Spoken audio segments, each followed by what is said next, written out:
Dios, gracias. Damos gracias, Señor, por este hermoso día que nos has dado, Señor, y gracias, Padre, porque hoy podemos estar una vez más, mi Dios, ante ti, ante tu palabra, Señor, y acompañados, mi Dios, con la hermosa compañía de nuestros hermanos, mi Dios. Pedimos, Padre, que tú nos hables. Pido, Padre, que tú pruebes nuestros corazones con tu palabra y con tu Santo Espíritu, Señor, y cualquier pecado que impida, Señor, que nuestro corazón sea atento a tu palabra, pues, mi Dios, podamos hoy confesarlo a ti. Agradecemos por el perdón que tenemos en Cristo Jesús. Agradecemos, Señor, por el acceso que tenemos a tu presencia con nuestra oración y también, mi Dios, por contar con tu palabra para escucharla, mi Dios. En tu nombre oramos. Amén. Bueno, vamos a Lucas capítulo 2, la historia del nacimiento de Jesús. Y bueno, estamos en Navidad, si bien estamos estudiando el vida de Cristo, propiamente este pasaje pues ya lo vimos hace tiempo, pero me gustaría tocar un versículo de una forma distinta a como la vimos en su momento.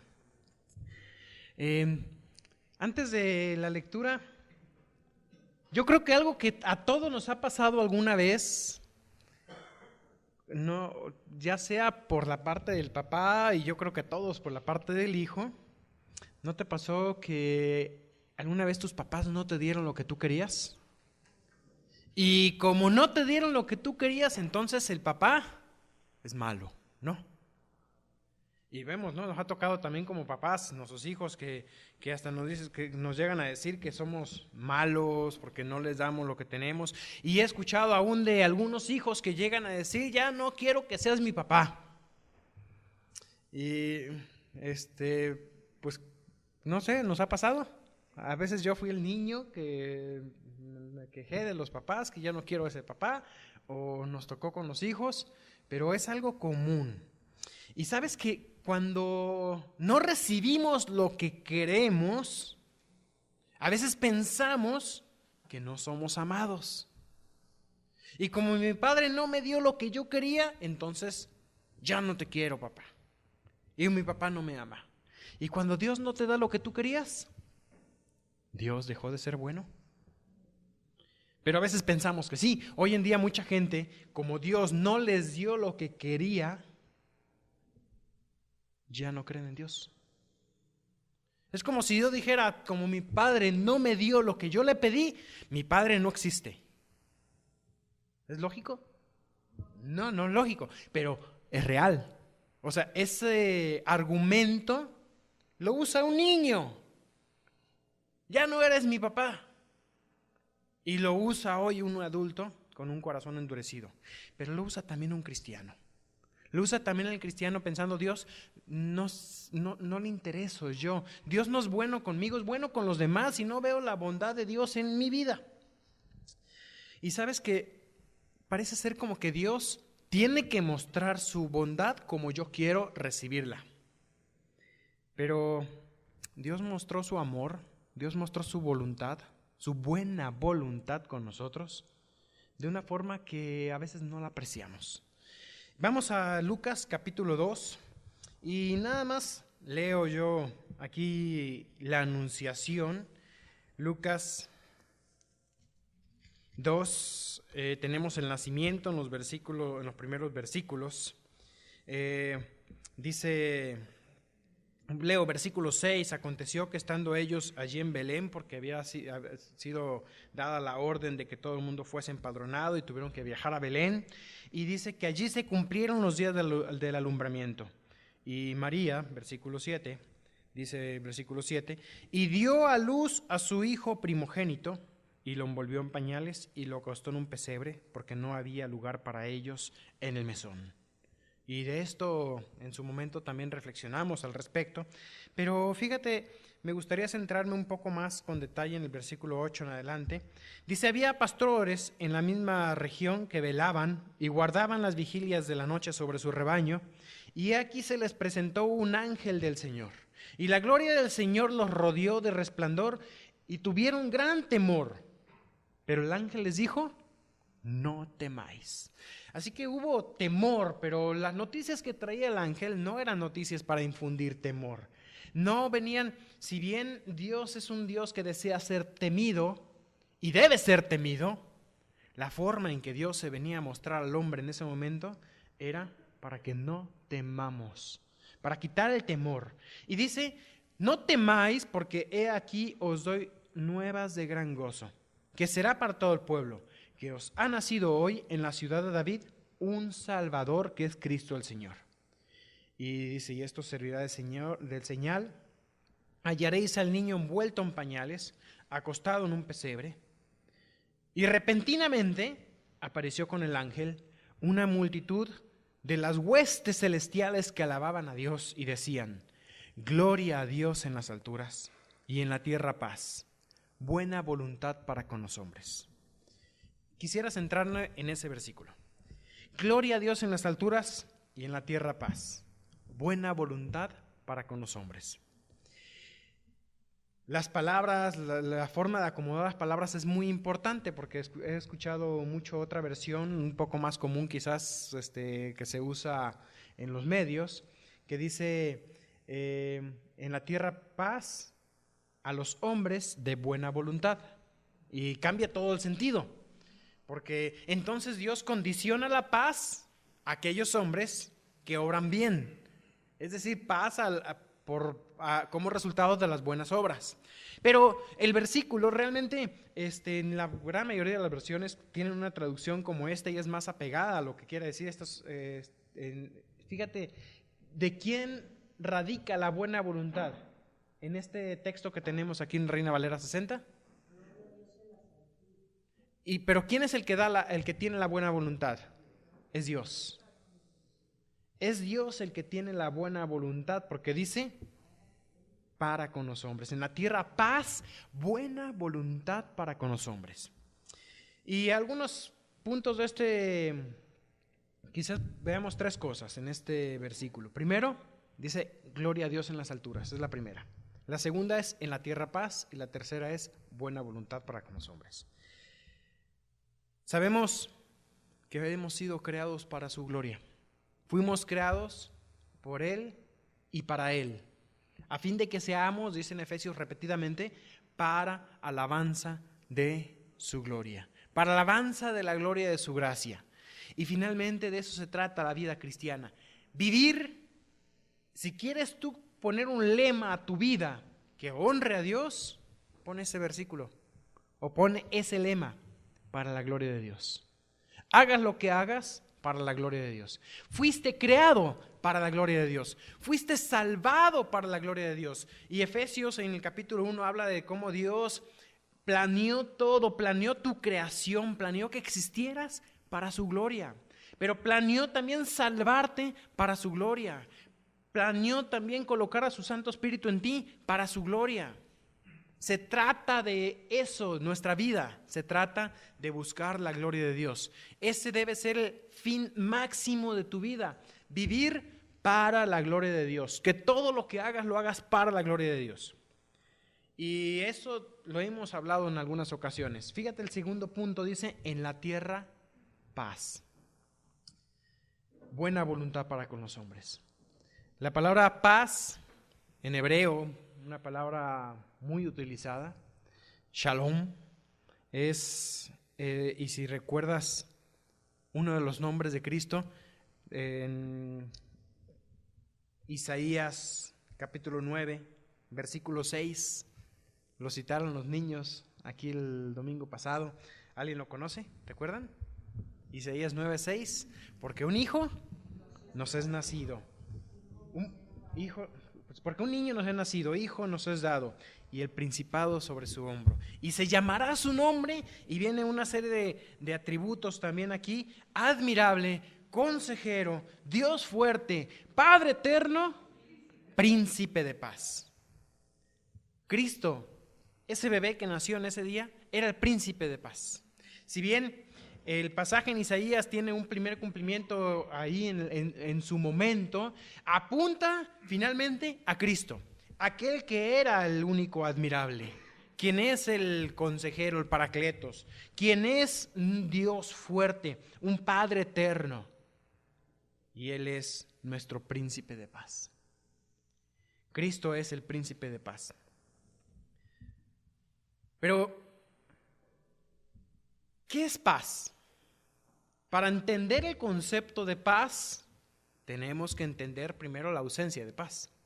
Hay veces que alguien decía, no sabemos lo que tenemos, no apreciamos lo que tenemos hasta que lo hemos perdido. Y sabes que el concepto de paz es muy importante en la Biblia, en toda la Biblia, tanto en el Antiguo como en el Nuevo Testamento. Si tú estudias la paz y buscas los versículos de paz, siempre están en un contexto donde antes hubo un conflicto. Spurgeon decía, no debo entregar la gracia de Dios sin antes sacrificar al pecador con la ley. En otras palabras, no puedes hablar de paz con Dios si antes no hablas de enemistad con Dios. Dios es un Dios de paz. Y cuando la gente dice, bueno, ¿por qué no hay paz en mi vida? Y empieza la gente a pensar en la ausencia de Dios, sencillamente porque no hay paz. Y llegan a negar incluso que Dios sea bueno. Llegan a negar incluso la existencia de Dios. Y quizás están buscando paz cuando no han solucionado el tema de la enemistad contra Dios. Isaías 48:22 dice, no hay paz para los malos, dijo Jehová. Y como lo sabemos, no hay quien haga el bien, no hay ni siquiera uno. Hoy leímos eso en el Salmo, ¿qué fue el Salmo 14? Salmo 14. No hay paz, no hay quien haga lo bueno, no hay ni siquiera uno. Y si no hay nadie que haga lo bueno, ¿quién puede gozar de paz? Por sus propias acciones. Si tomo el versículo como la versión tradicional, paz a los hombres de buena voluntad, entonces no hay paz para nadie. Nadie gozamos paz. Cuando el Señor Jesús inicia su ministerio, ahí en la sinagoga, en Nazaret, se pone de pie, toma el rollo y lee un pasaje en Isaías 61. Recuerdan que estudiamos también ese pasaje, ¿verdad? Y dice que él venía, el versículo 2 dice, a proclamar el año de la buena voluntad de Jehová. A proclamar que Dios es bueno. Pero también dice, y el día de la venganza del Dios nuestro, a consolar a todos los enlutados. Dios es bueno, pero para entender que Dios es bueno, hay que entender también la justicia de Dios.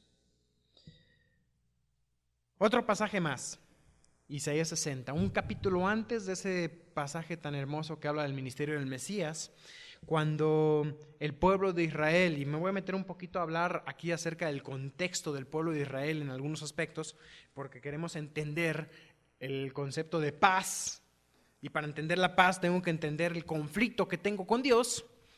Dice Isaías 60, está hablando aquí Dios y dándole una profecía a su pueblo acerca de que iban a ser castigados. Y dice el versículo 10, Isaías 60, 10, extranjeros edificarán tus muros y sus reyes te servirán. Está hablando aquí ya de cuando será restaurado después del castigo. Y dice, porque en mi ira te castigué, mas en mi buena voluntad tendré de ti misericordia. Y si pensamos en un Dios bueno, hoy la gente dice, Dios es bueno, Dios no castiga. Han escuchado mucho eso, ¿no? Dios no castiga. ¿Qué dice este pasaje? En mi ira te castigué, mas en mi buena voluntad tendré de ti misericordia. No puedo hablar de paz con Dios sin antes entender la enemistad que he tenido con Dios. No puedo hablar yo de un Dios bueno que no es justo y por lo tanto disciplina. Pero en su disciplina jamás dejará Dios de tener misericordia. Eso es el concepto de que Dios es bueno. Aún Dios es bueno cuando me va mal. Dios es bueno cuando estoy bajo su disciplina. Dios es bueno en todo momento. Y compartía yo eso el viernes justamente, como decían, Dios es bueno. O sea, puedes tú mirar tu año y cómo te fue este año y sellarlo con las palabras, Dios fue bueno. Oye, pero me fue mal. No me fue bien en mi trabajo, en mi salud, con mi familia. Tuve pérdida de seres queridos, quizás. ¿Y cómo puedes tú en medio de todo eso decir Dios es bueno? Hay veces que no vas a ver tú el panorama completo, pero tienes que entender y creerlo. Es base de la vida. Créelo, Dios es bueno. Y date cuenta y mira el pasado y termina diciendo este año, Dios ha sido bueno. Dice el pasaje, gloria a Dios en las alturas y en la tierra paz, buena voluntad para con los hombres. Fíjate cómo se mostró la buena voluntad de Dios en el contexto en el cual los ángeles están dando la anunciación. Había nacido el Mesías, había nacido Cristo. Y la buena voluntad de Dios para contigo se mostró en una cruz con sangre. Cristo siendo crucificado. Dios es bueno. Pero ¿cómo Cristo podría ver la bondad de Dios en su crucifixión? Quizás sería difícil entender, ¿no? Eso. Si Cristo no podría ver todo lo que estaba detrás de la cruz. Pero Él se sostuvo por nosotros, por el gozo puesto delante de Él, sufrió la cruz, porque sabe que Dios es bueno. Y de eso se trata. Fíjate que la palabra paz, y ya estoy mezclando, aquí tengo que mezclarlos, buena voluntad y paz van juntas. La palabra paz aparece 414 veces en la Biblia, en 380 versículos. Pero lo interesante es que casi en una cuarta parte de estos versículos, es decir, en 87 versículos, la palabra paz, y en el mismo versículo aparece la palabra sacrificio, o ofrenda, o ofrendas. Entonces aparece paz junto con sacrificio casi en una cuarta parte de las ocasiones. Y uno de los nombres, estamos hablando aquí del príncipe de paz. ¿Sabes cuál es uno de los nombres de Dios en el Antiguo Testamento? Jehová es mi paz, Jehová Shalom.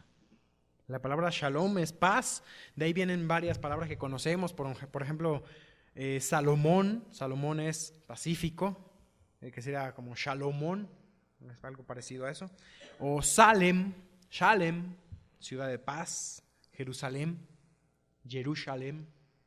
ciudad de paz. Así que son algunas palabras similares que provienen de la palabra paz. La primera vez que aparece la palabra o el nombre de Dios, cuando estudiamos nombre de Dios lo vimos, ya tiene mucho tiempo, así que voy a hacer un breve repaso al respecto. Fue con Gedeón, cuando aparece Jehová Shalom. Así que si quieren brevemente acompañarnos, guarden su lugar aquí en Lucas, si quieren, y acompáñenme rápidamente a Jueces. A ver. Bueno, es que tengo pasajes de Jueces y pasajes de Josué. Voy a hacer un pequeño resumen mientras, porque es en Jueces. Vamos a Jueces. Los demás versículos se los voy a mencionar yo para tomarnos menos tiempo. Mientras me buscan Jueces capítulo 1,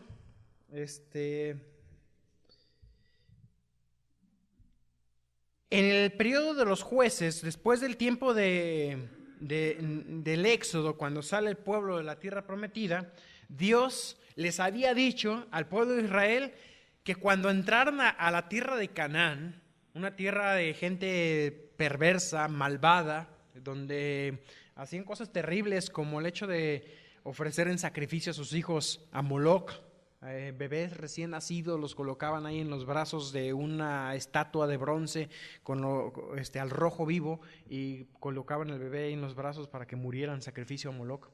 Hacían cosas horrendas realmente, y Dios decía, no permitas que esos pueblos habiten junto a ti. Tienes que aniquilarlos por completo. No permitas que estén ahí. Debían echarlos de la tierra, no hacer alianzas con ellos. Pero el no hacerlo tendría consecuencias. ¿Y saben qué fue lo que sucedió? Si empiezas a ver, por ejemplo, Josué 15, 63 dice que a los jebuseos que habitaban en Jerusalén, en ese tiempo se llamaba Jebús, Dice, los hijos de Judá no pudieron arrojarlos y se quedaron allí con los israelitas hasta el día que se escribe el libro de Josué, hasta hoy. Lo mismo pasa en varios pasajes más, en Josué 16:10, 17:12. Tengo varios pasajes donde menciona, y a estos no los echaron, a aquellos no quisieron, y a aquellos no pudieron. No pudieron por falta de fe en muchos de esos casos. Y finalmente leo un pasaje nada más en Jueces. Dice, Manasés tampoco arrojó a los de Bet-Seán, ni a los de sus aldeas, ni a otros más, y está larga la lista aquí de todos los que dejó. Y dice, versículo 28, y cuando Israel se sintió fuerte, hizo al cananeo tributario, pero no lo arrojó. Tampoco Efraín lo hizo. Versículo 30, estoy leyendo Jueces 1:30. Tampoco Zabulón arrojó a los que habitaban en Quirón y a los que habitaban en Naal, sino que el cananeo habitó en medio de él y le fue tributario. ¿Eso es lo que Dios quería? ¿Que subyugaran a los pueblos y los hicieran tributarios? No. Pero de pronto la gente empieza a decir, ¿cómo un Dios bueno no perdonaría a estos pueblos? Además, es una ventaja, ¿no? A ser tributario, pues vamos a tener ingresos porque nos van a pagar tributos, nos van a servir. Pero todos estos pueblos, dice también ahí en la Escritura, fueron más adelante como espinas para Israel. Una espina, una pequeña espina que no puedes quitarte de la mano, que te provoca dolor. Dolieron al pueblo, espinas en los ojos, decía, fue la ilustración que usa la Biblia para lo que sucede con todos esos pueblos. Así, en este contexto de Gedeón, encontramos nosotros cómo en el tiempo de los jueces había, dice que, bueno, cada uno hacía lo que bien le parecía. Si querían servir a Dios, servían a Dios, y entraban en una dinámica, en un círculo vicioso, donde por causa del pecado del pueblo, Dios los castigaba. Y entonces los entregaba a servidumbre, a veces de esos mismos pueblos que ellos habían perdonado. Se arrepentía el pueblo de Israel, venían y clamaban a Dios, suplicaban a Dios, y entonces Dios les enviaba a un libertador, a un juez. Los liberaba, volvían a caer en pecado y se repetía el círculo. Pecado, servidumbre, súplica, salvación. Pecado, servidumbre, súplica, salvación. Y con cada uno de los jueces vemos esos círculos repitiéndose. Parece que el pueblo no aprendía. Y en eso somos muy similares a ellos, somos tercos. Y sí, clamamos a Dios cuando estamos en problemas, y entonces Dios en su misericordia nos salva del problema, y ya que la vemos todo bien, todo está tranquilo, me está yendo bien, vuelvo a caer en pecado. Y otra vez se repite, súplica, salvación. Dice Jeremías 16:5, en ese contexto también de un pueblo pecador, dice, así ha dicho Jehová, no entres en casa de luto ni vayas a lamentar, ni los consueles, porque yo he quitado mi paz, dice Jehová, mi misericordia y mis piedades. Dios, por causa del pecado, quita la paz. Jehová Shalom está conectado con un altar. Ese altar tiene que ver con sacrificio, y el sacrificio es la base del perdón de Dios. Ahora sí, veamos un poco lo que mencionaba yo en cuanto a Gedeón, por ejemplo, cómo Gedeón conoció a Jehová Shalom. Vamos ahí a Jueces capítulo 6.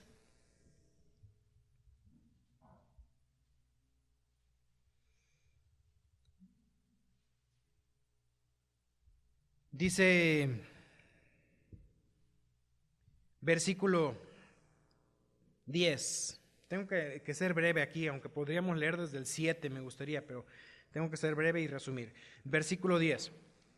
Os dije, yo soy Jehová vuestro Dios, no temáis a los dioses de los amorreos en cuya tierra habitáis, pero no habéis obedecido mi voz. Y vino el ángel de Jehová y se sentó en la encina que está en Ofra, la cual era de Joás Asbieserita, Y su hijo Gedeón estaba sacudiendo el trigo en el lagar para esconderlo de los madianitas. Y el ángel de Jehová se le apareció y le dijo: Jehová está contigo, varón esforzado y valiente. Y Gedeón, como buen ser humano, entonces dijo: si Jehová está conmigo, versículo 13, viene, Gedeón respondió: Señor mío, si Jehová está con nosotros, ¿por qué nos ha sobrevenido todo esto? Si Jehová es bueno, si Jehová me ama, ¿por qué me va mal? ¿Dónde están todas sus maravillas que nuestros padres nos han contado diciendo: ¿no nos sacó Jehová de Egipto? Ahora Jehová nos ha desamparado y nos ha entregado en manos de los madianitas. Y parece ser que está diciendo Gedeón aquí: Dios es malo, Dios me abandonó, me está yendo mal, tengo que sacudir el trigo en el lagar. El lagar es un lugar pequeño donde se pisaban las uvas, no era para sacudir el trigo, lo hacían ahí, ¿por qué? Para esconderlo.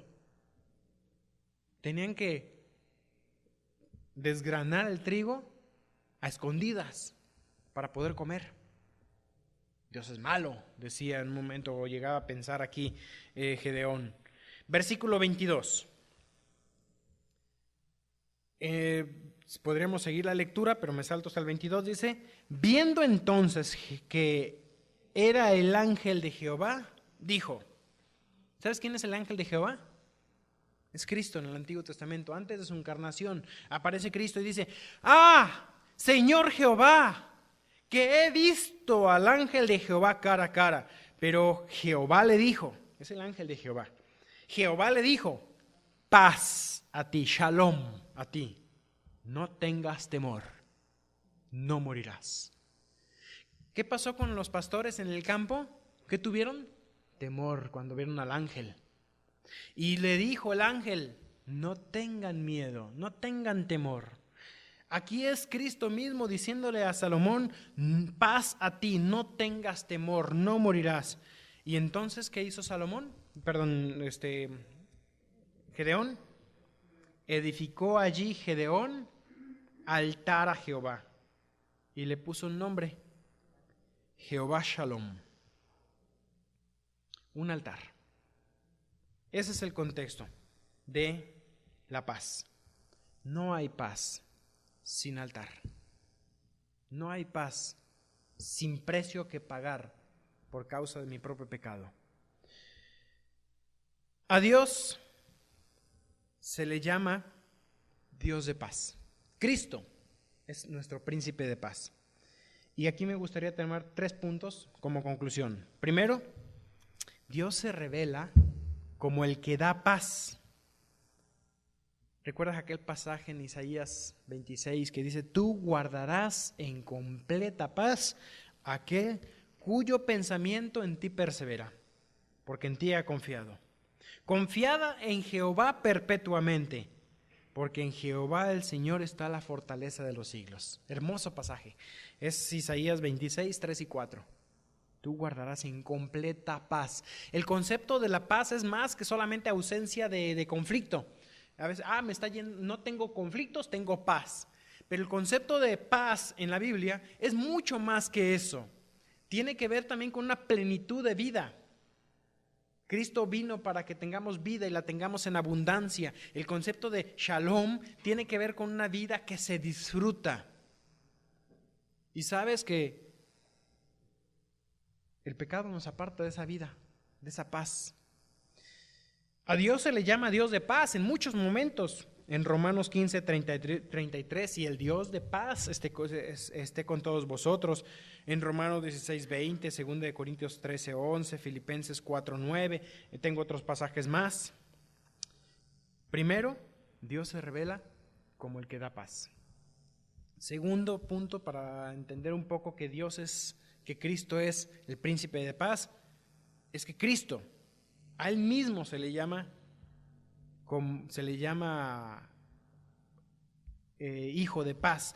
Por ejemplo, en 2 Corintios 5, 19, que Dios estaba en Cristo reconciliando consigo al mundo, no tomándoles en cuenta a los hombres sus pecados, y nos encargó a nosotros la palabra de la reconciliación. ¿Por qué Cristo tuvo que reconciliar? Para que pueda haber reconciliación, primero tengo que entender que hay una enemistad con Dios.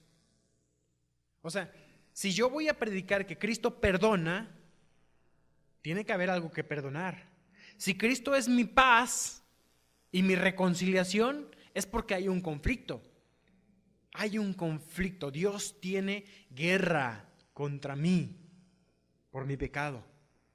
Y no puedo entender yo el concepto de la paz que Dios me puede dar si no entiendo primero la causa de esa necesidad. En Efesios 2:14 dice que Él, Cristo, es nuestra paz.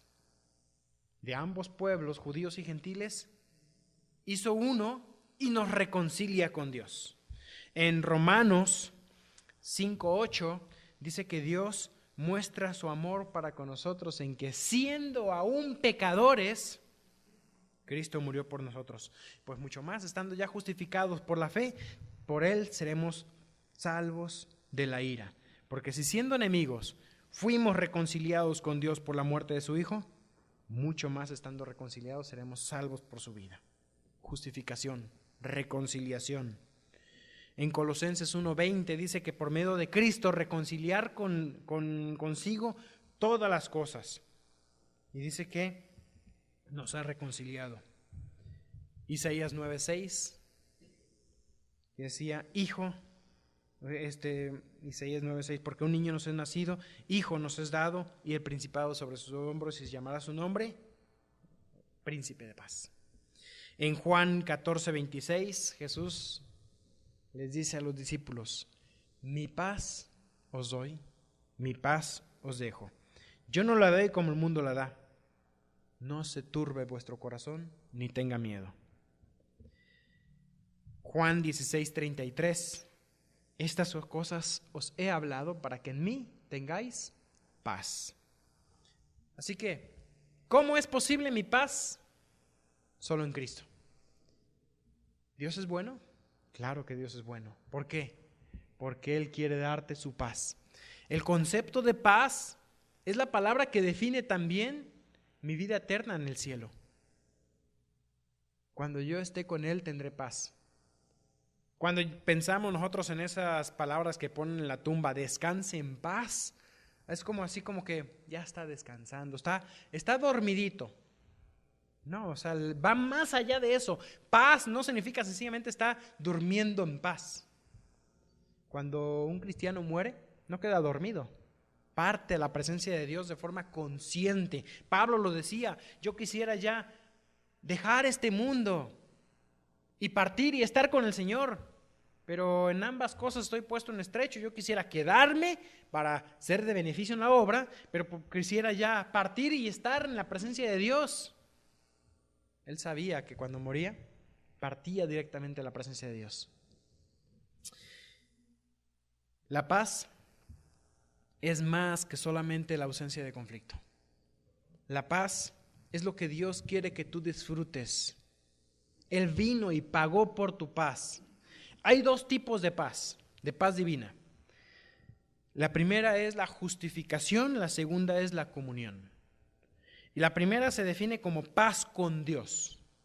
Yo, siendo enemigo, Cristo viene, paga el precio de mis pecados y logra que entre mi enemigo, que era Dios, yo era enemigo de Dios, entre estos enemigos se firme un acuerdo de paz. Un acuerdo de paz en la cual Dios me redime, me reconcilia con Él mismo. Dice Romanos 5:1, justificados pues por la fe, tenemos paz para con Dios por medio de Jesucristo. Mi enemigo ahora es más que mi aliado. Él es mi Padre, Él me recibe. En Isaías 53:5 dice, mas Él herido fue por nuestras rebeliones, molido por nuestros pecados. El castigo de nuestra paz fue sobre Él, y por sus llagas fuimos nosotros curados. Así que la primera paz es la paz con Dios, es la reconciliación, la justificación. Pero hoy en día, como cristianos, a veces hay ausencia de paz. Y eso es por la falta de comunión. Filipenses 4:6. La primera, ¿recuerdas? Paz con Dios. Pero esta dice, la paz de Dios. Por nada estéis afanosos, si no sean conocidas vuestras peticiones delante de Dios en toda oración y ruego con acción de gracias. Y la paz de, acá no es con, acá es la paz de Dios, guardará vuestros pensamientos y vuestros corazones en Cristo Jesús. Vuestros corazones y vuestros pensamientos en Cristo Jesús. Ahora es la paz de Dios, una paz que sobrepasa todo entendimiento, que es la que debemos nosotros. Aún tiene un requisito. Para poder tener paz con Dios, ¿cuál es el requisito?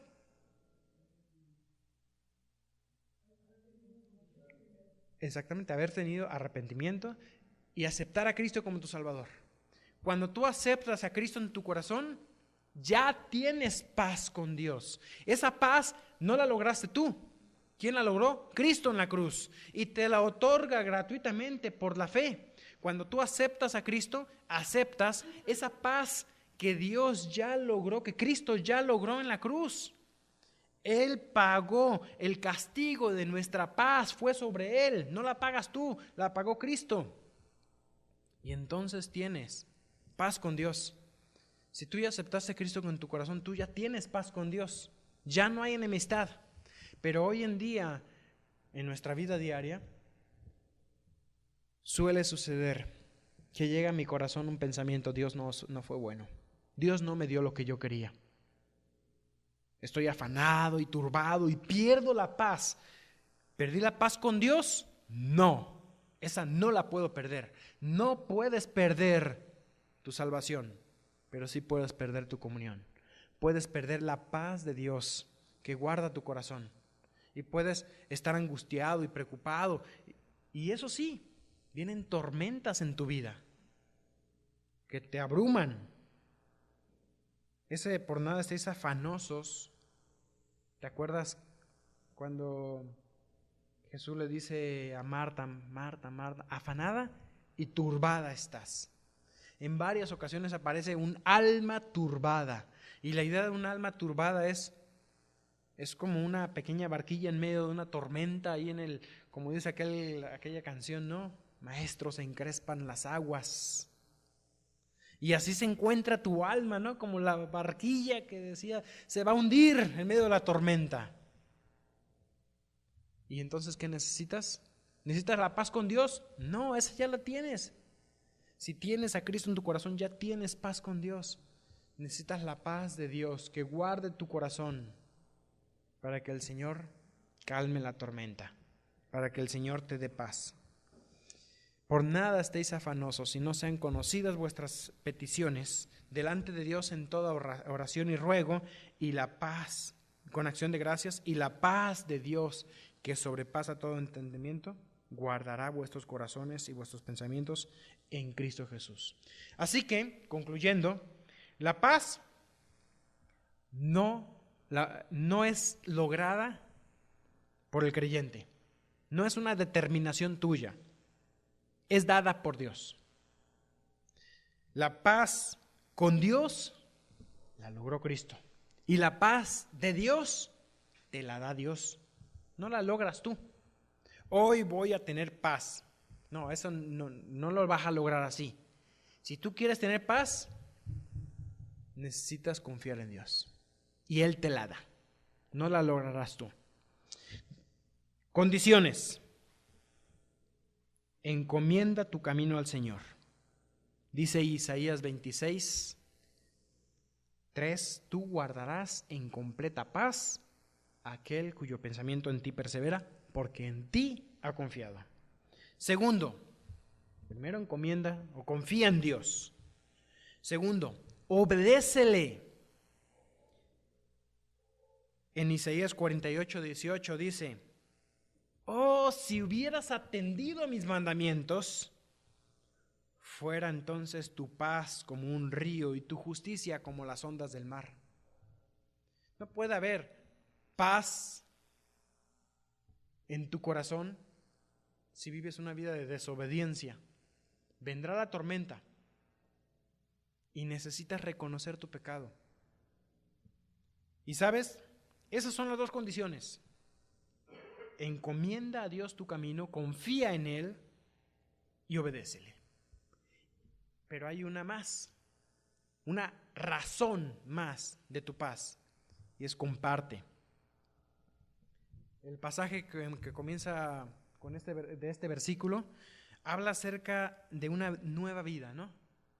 Dice 2 Corintios 5:17, de modo que si alguno está en Cristo, nueva criatura es. Las cosas viejas pasaron, he aquí todas son hechas nuevas. Y todo esto proviene de Dios. Es decir, Dios no me lo dio. Quien nos reconcilió consigo mismo por Cristo y nos dio el ministerio de la reconciliación. Que Dios estaba en Cristo reconciliando consigo al mundo, no tomándoles en cuenta a los hombres sus pecados, y nos encargó a nosotros el ministerio de la reconciliación. Así que somos embajadores de Cristo. Como si Dios rogase por medio de nosotros, os rogamos en nombre de Cristo, reconciliaos con Dios. Al que no conoció pecado, por nosotros fue hecho pecado, para que nosotros fuésemos hechos justicia de Dios en él. Habla de la paz y recuerda nuevamente el pasaje.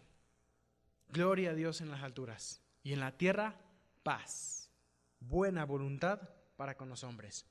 Un ángel dio ese anuncio, pero hoy también nos toca salir y hablar de ese anuncio. La gente necesita la paz, una paz que guarde su corazón, pero antes de tener la paz de Dios, necesitan paz con Dios. Hablemos de la paz con Dios. Seamos mensajeros, seamos embajadores. Hemos sido reconciliados. Hoy somos embajadores de esa reconciliación. Reconciliemos personas con Dios. Vamos a orar. Mi Dios, gracias. Gracias, Señor, porque en tu plan siempre estuvo darnos tu paz y poder gozar, Señor, de esa paz que tú has logrado, que tú nos das. Gracias, mi Dios, porque esa paz fue posible en Cristo. Y pido, Señor, que también seamos fieles, mi Dios, en compartir de esa paz. Nos has dado, mi Dios, una paz que guarda nuestro corazón cuando confiamos en ti. Y hoy el mundo necesita confiar en ti. Que puedan nuestras vidas, Señor, ser antorchas que alumbran en la oscuridad. Que seamos, mi Dios, fuentes de paz, mi Dios, porque tú eres la única fuente de paz. Que transmitamos esa paz a aquellos que te necesitan. Y podamos decirles paz en estas fiestas. Gracias damos, Señor, en nombre de Jesús. Amén.